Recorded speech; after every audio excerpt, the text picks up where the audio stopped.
네, 계속해서 시장 상황은 좋습니다. 코스피가 2% 중반대까지 상승폭을 키워내고 있고요. 코스닥도 거의 4% 육박하는 상승 흐름이 계속해서 지속이 되고 있습니다. 양시장에는 그동안 많이 하락했었던 종목들의 큰 폭의 그 반등이 나오고 있습니다만 오늘 시장에서 여러분들이 궁금한 업종은 무엇일까 곰곰이 생각해 보면 펀더멘털이 참 궁금한 두 섹터가 있습니다. 바로 반도체, 과연 어디까지가 겨울일 것인가, 그리고 2차 전지 좋다라고 하는데 지금 시점에서 우리가 어떤 투자 포인트를 잡아봐야 할지 궁금하시죠? 오늘 관련한 이야기 자세하게 나눠보도록 하겠습니다. 헤르메스 스탁의 하창원 본부장 함께합니다. 어서 오세요. 네, 안녕하십니까. 네, 반갑습니다.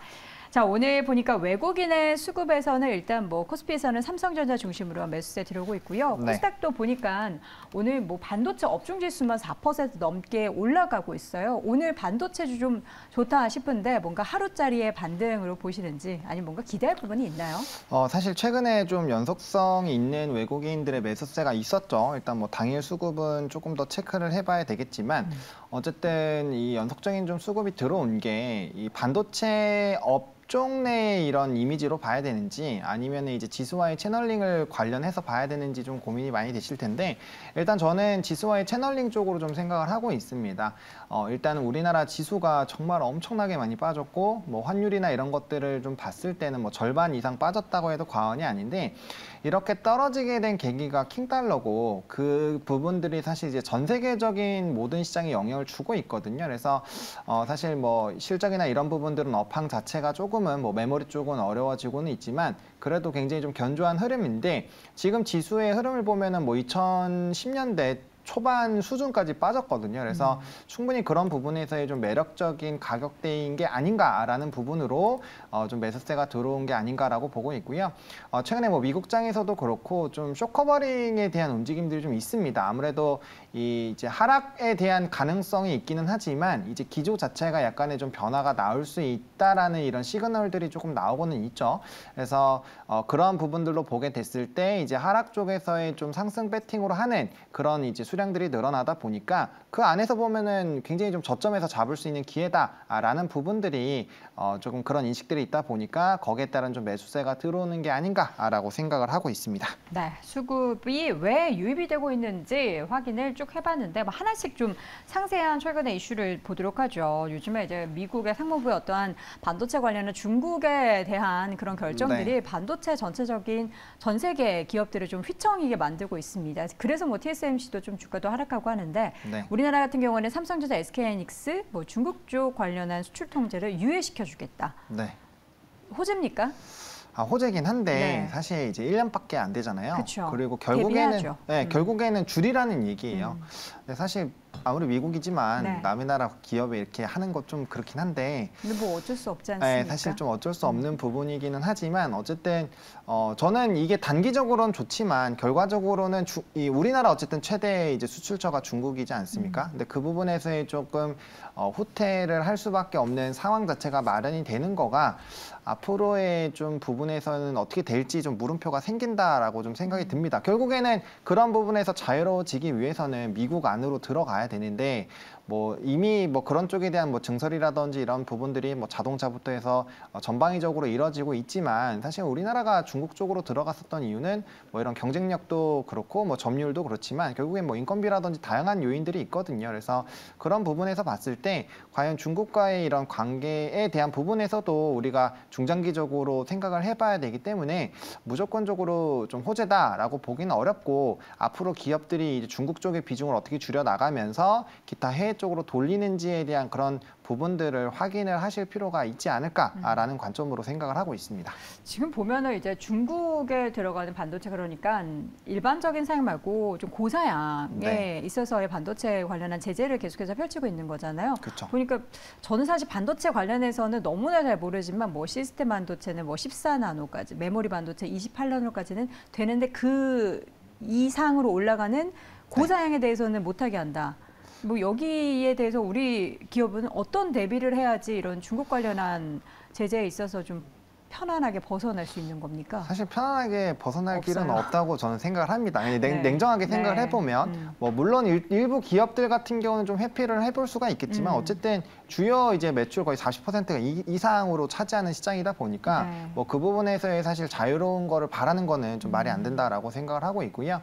일단은 이 무역 전쟁이 어떻게라든지 좀 끝나야 되는데 사실 패권 전쟁이다 보니까 뭐 단기적으로 끝날 것 같지는 않습니다. 게다가 중간 선거도 있고 또 이제 이 시진핑 사념이 거의 뭐 확정이죠. 그 결과 이후에 또 어떠한 정책들이 나올지가 모르기 때문에 근데 최근에 이제 미국 국가 전략 보고서를 봤을 때는 중국을 좀 주적으로 좀 선정하는 그런 얘기들이 있었거든요. 아무래도 그렇다라고 한다면 단기적으로 이런 이슈가 해결되긴 좀 어려울 것 같다. 그래서 사실 우리나라 입장에서는 중간에 껴서 좀 고생을 하는 입장인데 좀 어떻게 사실 좀 제가 기업의 오너라고 생각을 했을 때 좀 명확한 답은 없을 것 같아요.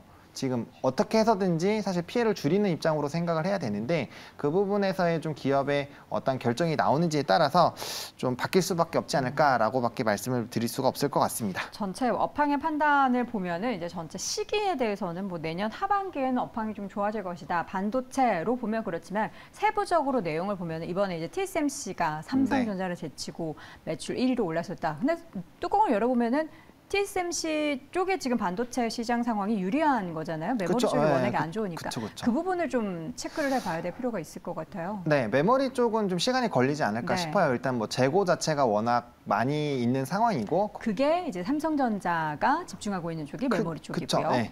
그래서 뭐 시스템 반도체 쪽, 비메모리 반도체 쪽으로 계속적으로 역량을 확대를 하고 있지만 사실 뭐 TSMC와의 뭐 점유율 차이는 아직도 워낙 큰 상황이고 뭐 아무리 삼성이라고 해도 좀 잡는 데까지는 시간이 걸리지 않을까라는 생각이 듭니다. 그러면 단기적으로는 메모리라든지 낸드의 이런 업황에 좀 영향을 많이 받을 수밖에 없는데 뭐 해당 부분에선 다들 알다시피 지금 이제 IT 수요 둔화 움직임들이 나오면서 사실 재고들이 많이 발생을 했고 거기에 따라서 지금 수요 둔화에 대한 사실 우려는 계속적으로 되고 있는 상황이잖아요. 그래서 그런 부분에서의 좀 불안감 흐름들은 좀 유지가 되고 있다라고 보시면 좋을 것 같고요.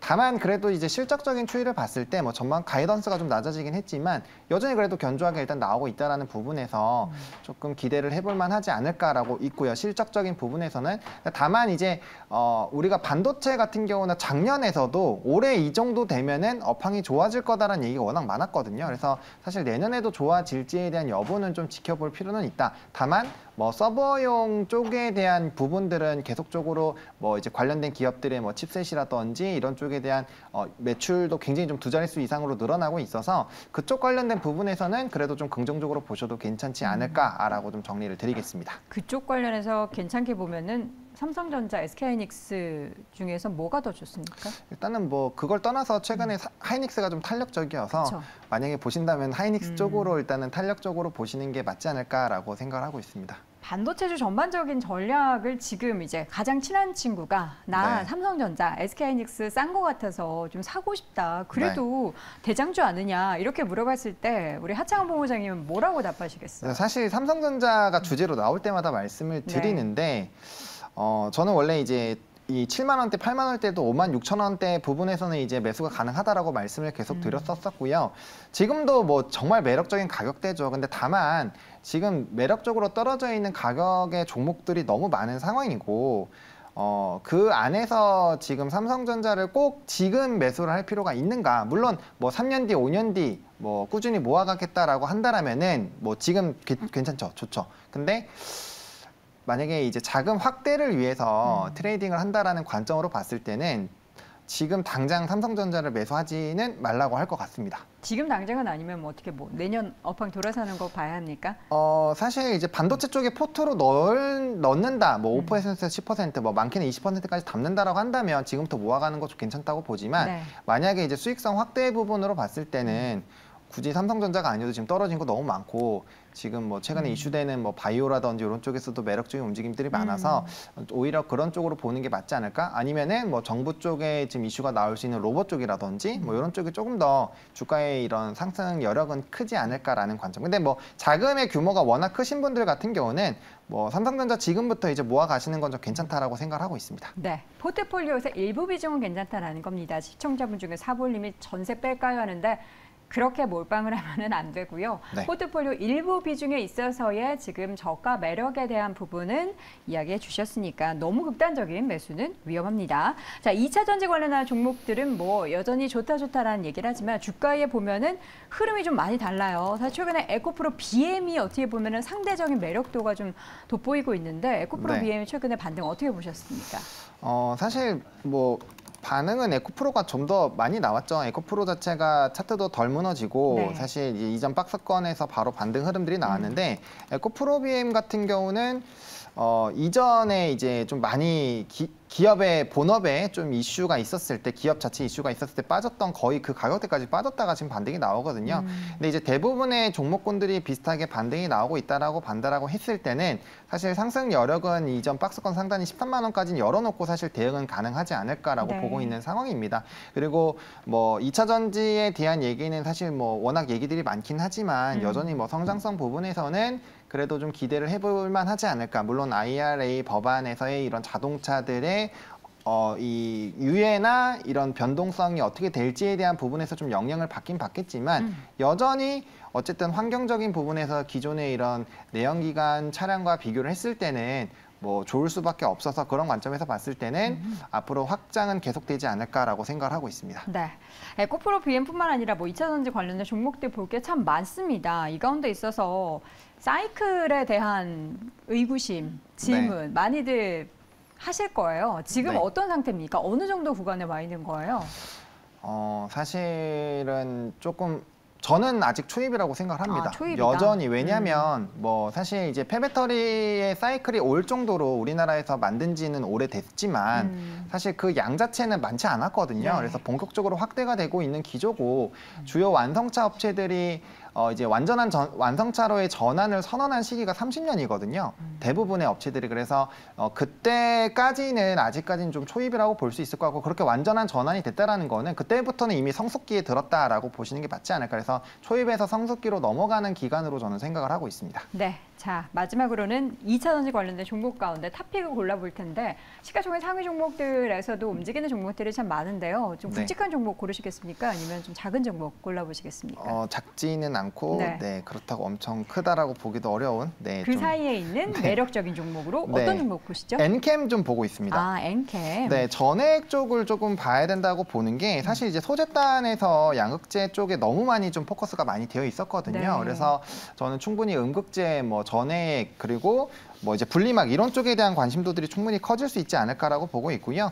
엔캠 같은 경우는 가격대가 사실 많이 내려왔어요. 그래서 좀 저점에 대한 이런 메리트도 충분히 좀 있지 않을까라고 보고 있고 그다음에 이제 엔캠 같은 경우는 전액 쪽에서는 뭐 대장이라고 보시면 될 것 같거든요. 그래서 2020년 이후부터 계속적으로 증설의 움직임이 나타나고 있고 사실 이제 IRA 법안에서도 뭐 25년까지 또 1,000억 원 이상의 또 공장 증설에 대한 계획도 있는 그런 상황입니다. 그래서 그런 전방위적인 부분으로 봤을 때 공장의 이런 캐파적인 부분에서의 좀 상승 여력이 충분히 있는 상황이고 뭐 실적적인 부분에서도 좀 굉장히 좀 좋아질 것으로 예상이 나오고 있거든요. 뭐 영업이익 같은 경우는 거의 3자릿수 이상 증가가 나올 수 있을 것이다라는 전망도 나오고 있는 상황이고 뭐 영업이익단에서는 약간의 조금 이제 재무적인 수치로 찍힌 부분은 좀 좋지 않게 나왔지만 매출이나 순이익단에서는 굉장히 좀 많이 폭발적인 성장 흐름들이 나오고 있고 내년에 특히나 그러한 부분들이 좀 강해지지 않을까라는 기대감이 있다 보니까 뭐 실적 베이스로도 충분히 좀 턴어라운드가 가능하다라고 보고 있는 상황이고 엔피엠 관련된 부분에서도 이제 리사이클링 관련된 부분에서 좀 수혜가 나타나지 않을까. 결국에는